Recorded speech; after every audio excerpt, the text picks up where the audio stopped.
Good evening, ladies and gentlemen. We are tonight's entertainment. For the next 30 minutes, you will travel back to a time when radio controlled the transmission, and the mind created all your fears. Welcome to Classic Dark Radio.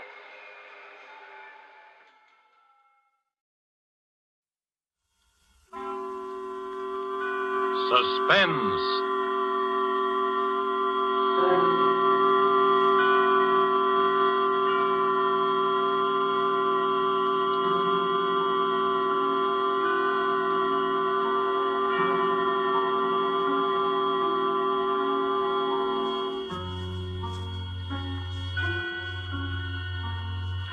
This is the Man in Black, here again to introduce Columbia's program, Suspense. Heading our star Hollywood cast tonight is Mr. Warran William, and with him is Mr. Eric Blore. No fewer than 9 times have these two gentlemen appeared together in screen thrillers based on the adventures of one of the most celebrated characters of modern crime fiction. This familiar character will speak to you now for the first time on the air, as with the story called Murder Goes for a Swim, and the performances of Warran William as Michael Lanyard and Eric Blore as Jameson.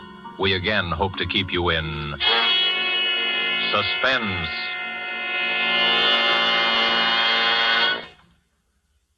Good evening, ladies and gentlemen. Allow me to introduce myself.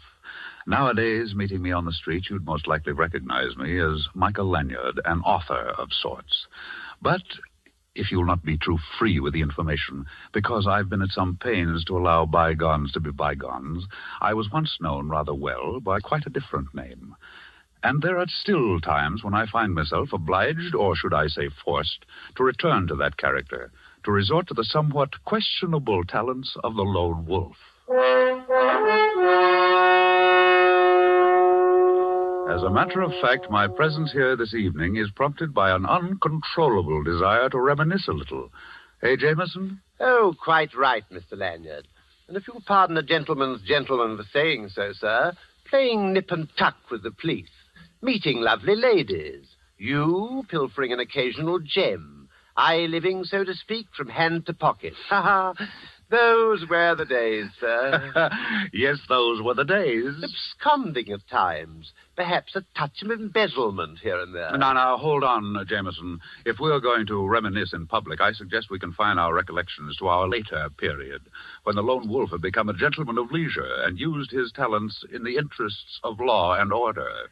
In that case, sir, I suggest you relate the episode of our little experience at that horrible party we attended at that Long Island estate. Remember, sir? Of course, Jameson, the Rutherford Barnes estate. If I remember correctly, the occasion was some sort of charity bazaar. We were invited for the weekend. The phone rang just as we were about to leave the apartment. Mr. Lanyard, this is Betty Lawson. You've never heard of me before, but I know you've been invited to spend the weekend with Mr. Rutherford Barnes. Please, you must accept the invitation. Come down immediately, right now. It's just a little after 2 o'clock. And if you're not too late, the lone wolf may be able to prevent a murder.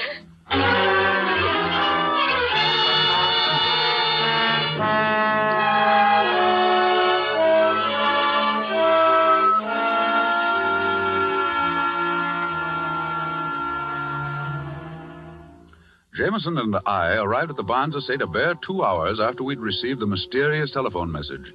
I was introduced to all kinds of people. First, the famous gossip columnist, Ralph Clinton. Well, Mr. Lanyard, this is indeed a surprise. And I might say a pleasant addition to our little gathering. Something always happens when you're lone wolfing around. Oh, I know, you've reformed. But a fellow can hope for a little excitement, can't he? See you later, old man. Then I met a very, very beautiful young lady. Oh, Mr. Lanyard, we haven't met yet. I'm Cynthia Waring. I've read all your stories and admired the ingenious way you solve those baffling mysteries. I think you're wonderful, really. And, of course, there was our host himself, Mr. Rutherford Barnes, who had recently announced his engagement to Miss Waring. I believe you've met just about everyone, Lanyard. That is, everyone except Bill Hodges. He's the firebrand of our little congregation. He's probably wandering around walking off the effects of the last 10 cocktails. Just make yourself comfortable.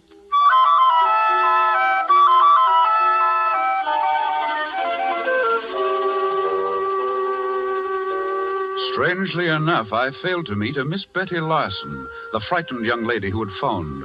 Anyway, the afternoon wore on through the beauty contest at which I was elected to preside as judge, and at which Miss Cynthia Waring, looking very pretty in a big picture hat and hoop skirt, was the winner.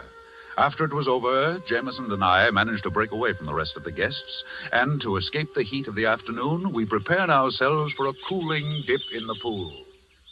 I say, Mr. Lanyard, we've been to some pretty big and fancy places in our day, but this one is really something. This Rutherford Barnes person must be really an important personage. You're quite right, Jameson. Rutherford Barnes is listed in Who's Who as the gentleman who made a fortune out of sardines. Just think, an entire estate built of sardines. Uncanny, isn't it, Oh, sir? Jameson. Forgive me, sir. No more puns, I promise. Well, I should hope so. I say, this pool is constructed just like a miniature lake. Lilies and all that sort of thing floating on top. Quite naturally, if you're going down for the third time, you just take a lily with you. Oh, what a jolly thought. Well, here goes. Watch this beautiful swan dive.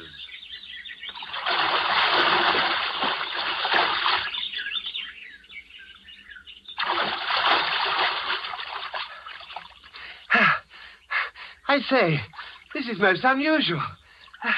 There's a sort of a mermaid lying on the bottom of the pool. And she's very pretty, sir. Last night it was a barmaid. Today it's a mermaid. No, but really, sir. Well, I'm the judge in the beauty contest. I'd better go down and have a look.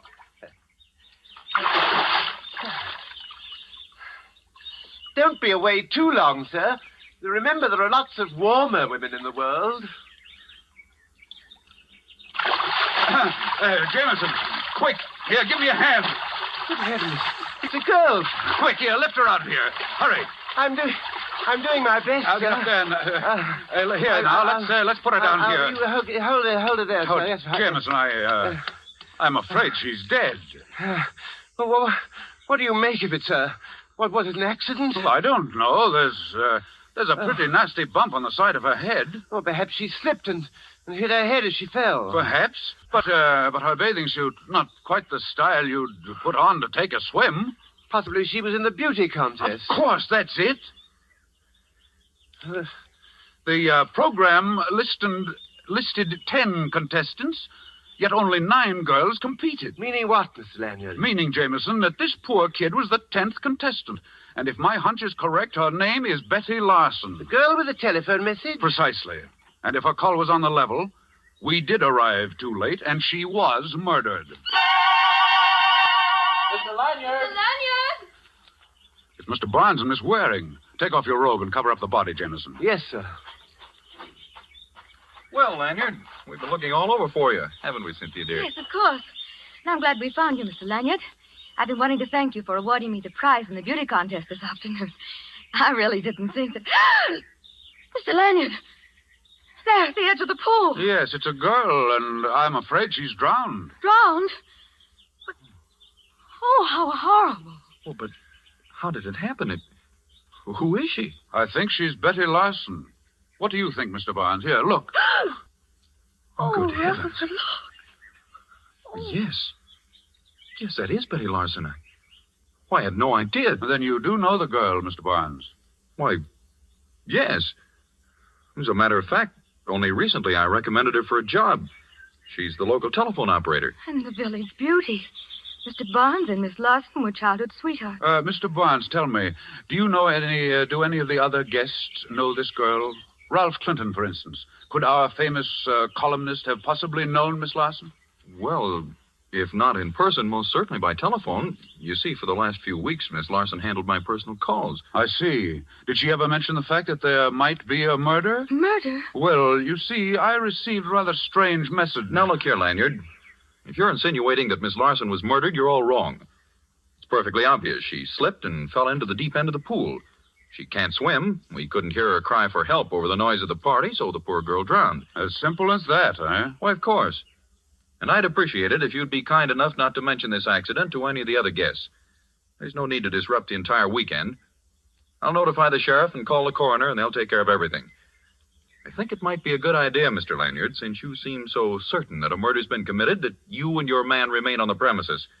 Our famous lone wolf may have a little explaining of his own to do. Come along, Cynthia.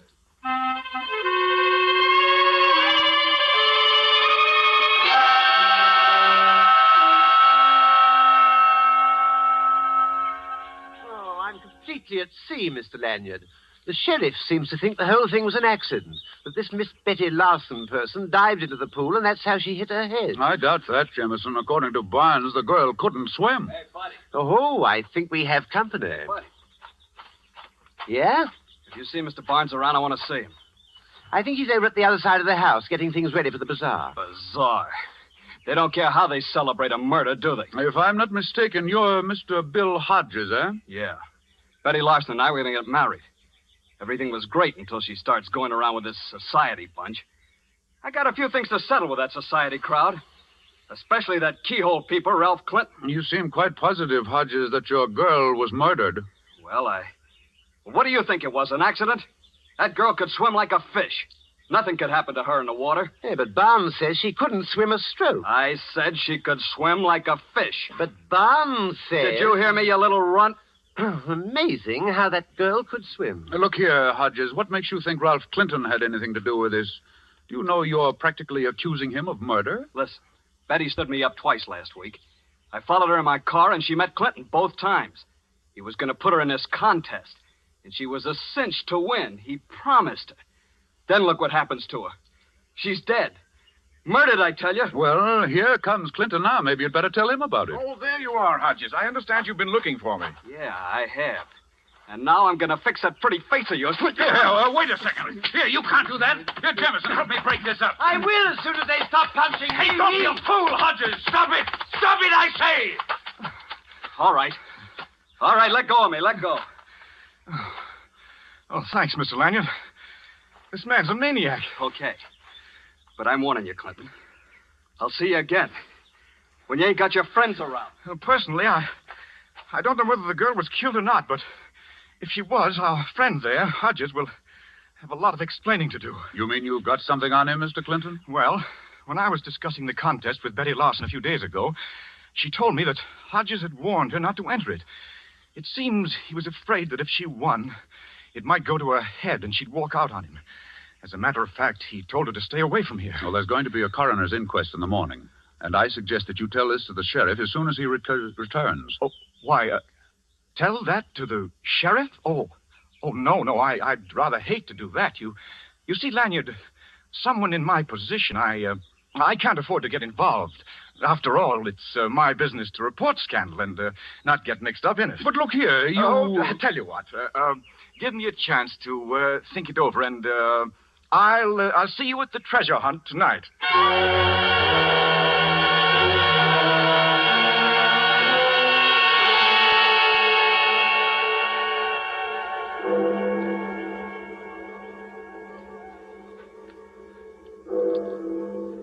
Oh, dear. 2 in the morning, Mr. Lanyard. What a ghastly hour to go tramping over the ground. Must we participate in this treasure hunt? Of course, it's all a part of the weekend. Come in. Well, it's the witching hour, Mr. Lanyard. Here's your envelope with the clues for the treasure hunt. You'd better hurry. Everybody's ahead of you. Thank you, Mr. Clinton. We'll catch up. Fine. This ought to be very interesting. Seeing the lone wolf stalking down his prey. You know very well, Clinton. Oh, sure. I forgot. You're not the lone wolf anymore.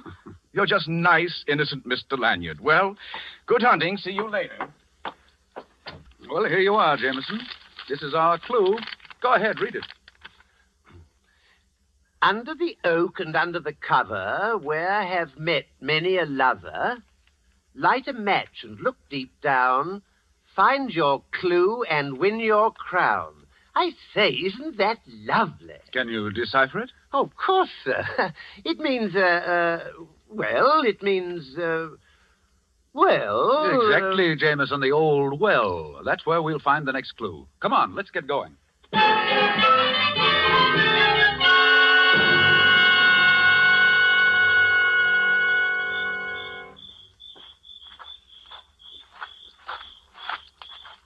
The well is down this path. It's right near the stables. You mean when we get to the well, we find another clue? That's right, and at the end is when we reach the treasure. Oh, the treasure. I say, what is this treasure? Jameson, it's unimportant what the treasure is. It might be a bag of jelly beans. It all sounds very silly to me, sir. There's the well over there. And look here. It's got a wooden cover on it, exactly like it said on the poem. Well, what do we do now? Now, wait a minute. Oh, yes, under the cover. Light a match and look deep down. Here, I'll take this lid off and put it here. Now, you light a match, Jameson. Right, sir. Our second clue must be somewhere inside the well. Right, here, just a moment. Ah, there's the clue we're looking for. A piece of paper pinned on the wall inside the well with a big pin. Oh, dash it all. Match went out. I'll light another one. Oh, Jameson, hold it. Hold it. The inside of this well smells like gasoline. Yes, it does. Yes, it does smell like it's full of... Get away, Jameson. Blow that match out.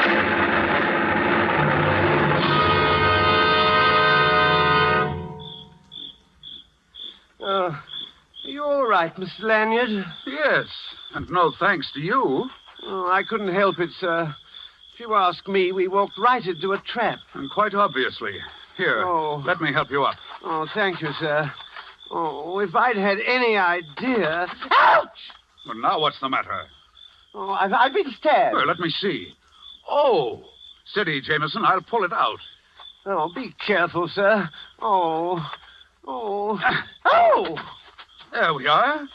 And very interesting. What is it, sir? Oh, it's that big pin. You could have been hurt quite badly. Well, if you ask me... Come along, Jameson. We've got work to do.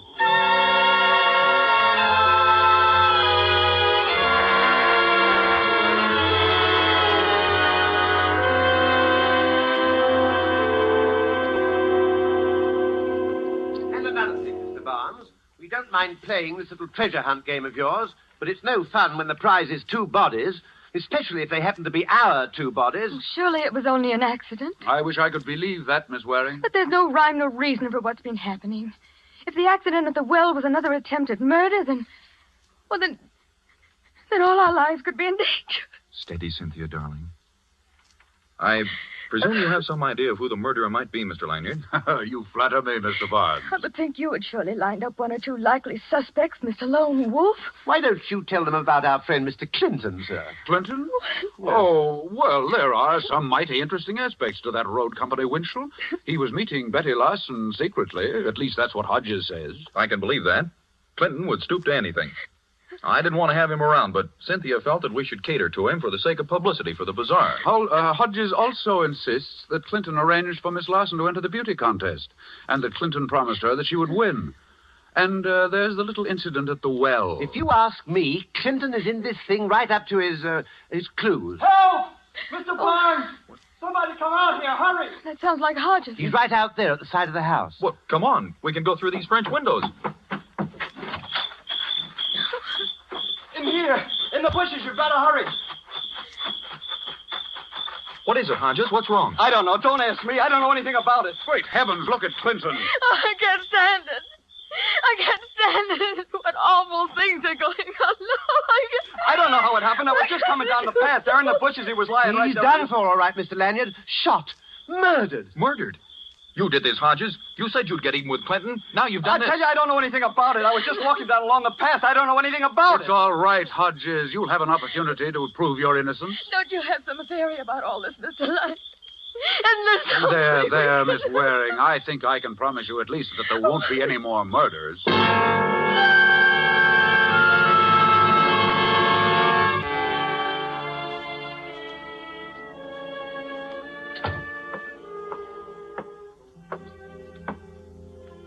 Hold the flashlight a little higher, Jameson, on the clock on the mantelpiece. Yes, sir. Just as you say, sir. But aren't we taking a bit of a risk, Mr. Lanyard? Leaving the estate without checking with the sheriff? Shh, quiet, Jameson. If I don't find what I'm looking for here in Clinton's apartment, I'm afraid we'll have a lot of explaining to do. I'd just as soon we didn't go back. There's been 2 murders already, and they say things come in 3s. How interesting.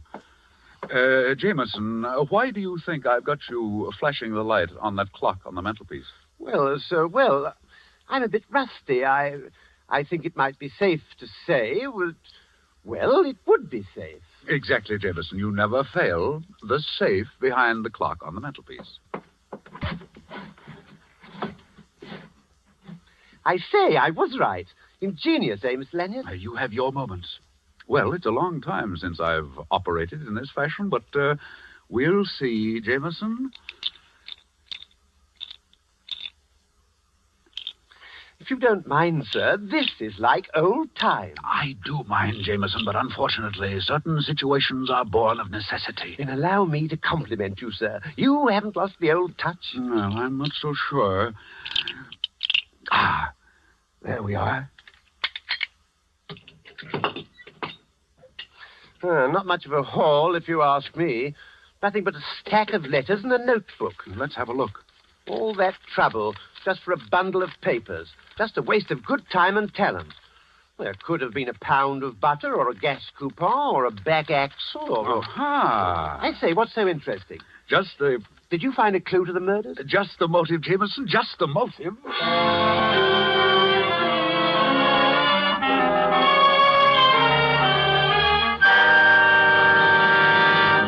Look here, you can't keep me here, Sheriff. All I did was find Clinton. You can't hang a guy for that. Keep your shirt on, Hodges. Nobody moves out of this room till Lanyard shows up. If he doesn't come in 5 minutes, I'm going to put out a call and have him pulled in. Seems to me that Mr. Lanyard has admitted his guilt by disappearing. Well, whatever the case may be, I think you should allow me to go. After all, this is my house, and I do have guests. They might think it rather strange if their host isn't around. Look, Mr. Barnes, party or no party, there's been a couple of murders committed around this joint, and everybody in this room is under suspicion. Really, Sheriff? If you're going to keep us here and allow Mr. Lanyard to stay... Good evening, Sheriff. Jameson, say good evening to the Sheriff. He's been very patient, I hope. Good evening, sir. Constable. Sheriff. All right, you two. You'd better make it good. Running away from the scene of the crime won't sit so well in court. Please accept my apologies, Sheriff. Well, now that you're here, Mr. Lanyard, perhaps we can clear up this nasty mess. Yes, I presume you've been spending your time checking up on the murders, Mr. Lanyard. That's right. And I've uncovered a few details which I'm sure will prove most interesting, Miss Waring. You're wasting time, Lanyard. Somebody in this room has been running around committing murders, and I'm going to find out who it is or die die trying. Who said that? Oh, if it's all the same to you, Sheriff, I think I'll join the other guests. Now, isn't that thoughtful of you? Get away from that door before you tempt me to bring the murder score up to 3. Do as he says, Jameson. After all, you don't want to miss all the fun. In just a minute, you're going to have the pleasure of meeting the murderer. Yes, that's just what I'm afraid of, sir. All right, Lanyard. Let's have it. Very well, Sheriff. First, allow me to review events from the beginning. Just as Jameson and I were leaving for Mr. Barnes's residence, we received a rather unusual telephone message. It was Betty Larson. That was about 2 p.m., wouldn't you say, Jameson? 5 minutes after 2, to be exact, sir. Thank you. We arrived at Mr. Barnes's estate by 3:30. At 5, Jameson and I went for a swim in the pool. It was then we found Miss Larson. At what time did the coroner examine her, Sheriff? Around 7 in the evening. But what difference does it make? The poor girl had been dead for 10 hours. All the difference in the world, my dear fellow. Simple arithmetic will show you that it was impossible for Miss Larson to call me at 2 o'clock. At 2 o'clock, she'd already been dead for 5 hours. Hodges, you did it. You paid someone to make that call. You're crazy. I had nothing to do with it. Pipe down, Hodges. Go on, Lanyard. Sheriff, what do you think was used to murder Miss Larson? Well, Could this have been the weapon? The pin, the one I fell on when the well exploded. Yes, Jameson. Let me paint a rather gruesome picture for you, Sheriff. Miss Larson is called down to the edge of the swimming pool. Someone who poses as a friend suggests that she try on a hat. In trying it on, our murderer, pretending to assist, neatly jabs Miss Larson and thrusts the pin through the base of her brain. Oh, how horrible. Could I examine the pin, please? Why, of course, Mr. Barnes. Why, it's a hat pin. Well, Cynthia, it's the one you had in the large hat you wore in that beauty contest. Cynthia, it was you. All right, stand back, all of you. look here, sister, you can't get away with this. Shut up! And listen, all of you. I assure you I know how to handle this gun, and I'm not afraid to use it. Cynthia, Stand back, Hodges. I don't get you, Cynthia. What earthly reason would you have for killing Betty? She wanted to be your friend. That's a laugh. Listen, little boy blue. A telephone operator sometimes hears too much for her own good. How do you think she got all those fine furs? From some boyfriend? No, she was too daffy about you, so she decided to try her hand at blackmail. Blackmail? That's right. Only she pushed me just a bit too far. Why, Get you... back, all of you. Do, Prune Face. Who? Who, me? I don't mean your brother. Open the door. Go on, open it. Yes. Yes, ma'am. Now stand back, all of you. Ha. Very amusing picture. That's right, Mr. Lanyard. Step forward just a little. I'd like to thank you for spoiling a most delightful weekend. Here's a little something to remember me by.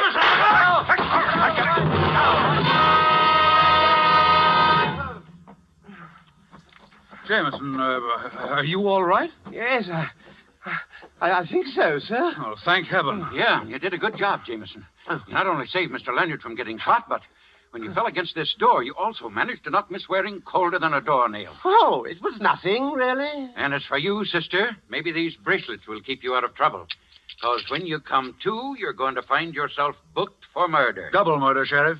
Dig the bullet out of the wall over there, and you'll find it will match the one found in Clinton's body. Well, what do you know? Come on, Hodges, give me a hand. Okay, Sheriff. I can't believe it. Why, Cynthia and I had so many plans together.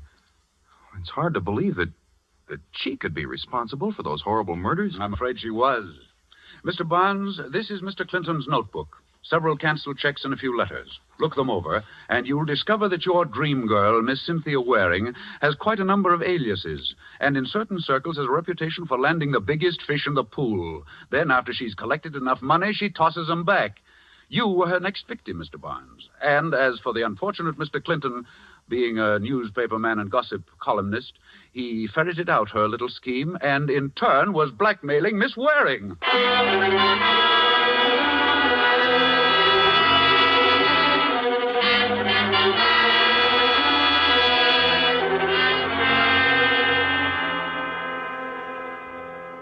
Well, ladies and gentlemen, I guess that just about puts the cap on that story of our little adventure at the estate of Rutherford Barnes.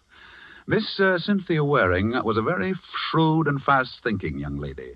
She got one victim with a gun. She almost got Jameson and me at the old well when the gasoline exploded, all of which began with the first and most ingenious of the murders, the particularly cold-blooded murder of Betty Larson with that hat pin.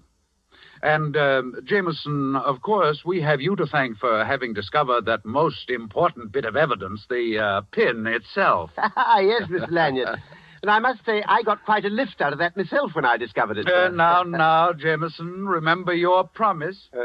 Suffice it to say, you discovered the pin. The hard way, I admit. Oh, yes, sir. There's no doubt about that. The criminal would never have been stuck in the final analysis if I hadn't sat down and got myself stuck. That will be all, Jameson.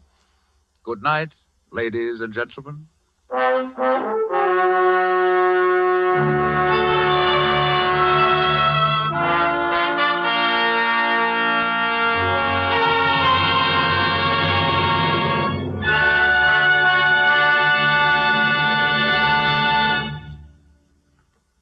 And so closes Murder Goes for a Swim, starring Warran William with Eric Blore. The first appearance of the lone wolf on the air, and tonight's tale of Suspense.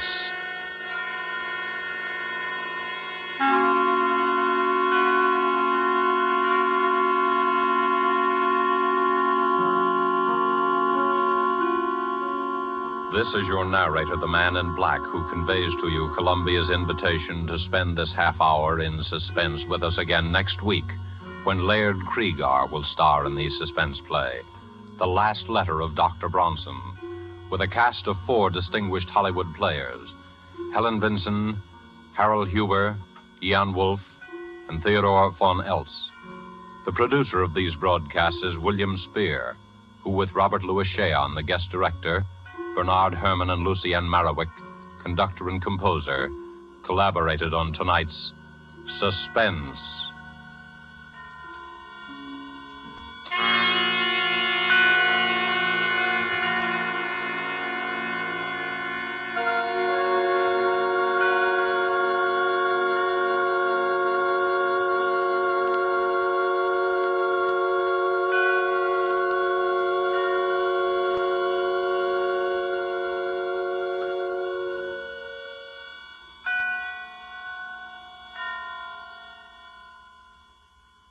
This is CBS, the Columbia Broadcasting System.